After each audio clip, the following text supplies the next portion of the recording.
Governor Lamont gathered with gun control advocates today to highlight a new Connecticut law making it easier to sue the gun industry. News 8 political reporter Mike Cerulli is live in Hartford with more on this. Mike. Dennis and Ann, good evening to you. The governor frames this new law as a way to make sure that guns don't get into the hands of criminals by opening up manufacturers and sellers to possible lawsuits. Republican legislators see the whole thing as the potential start of a deluge of lawsuits that could ensnare unsuspecting sportsmen. We have criminal laws on the books.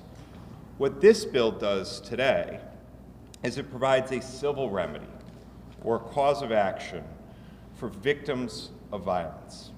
The translation of that bit of legalese from one of the legislature's top Democratic lawmakers is this. If you're in the gun industry and you don't exercise what the state now defines as reasonable controls to ensure your products don't find their way to criminals, you could now be on the hook financially. This law is just one more step as we try and make sure that it's not just Connecticut law enforcement doing all the enforcing, but we hold the manufacturers and the salespeople accountable as well. The law is aimed primarily at retailers and manufacturers. For example, if a gun seller has what the law calls reasonable cause to believe a customer is at risk of using a gun to harm themselves or others, and they don't prevent the sale, they could be opened up to a suit. Republicans have described this new avenue for legal action as a trial lawyer's dream. I think the danger is that we are casting a wider net on people who could be sued. That wider net, Republicans point out, doesn't just fall over retailers and manufacturers.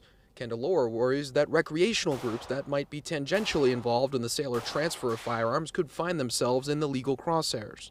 To think now that you're going to cast this net into sportsmen clubs and those type of recreational activities where they could inadvertently be pulled in because they're posting something on their bulletin board, to me just makes it too unreasonable. So the law was signed about a couple months ago. The ceremony for it held today. It doesn't actually go into effect until October of this year. Live in Hartford tonight, Mike Cerulli, News 8.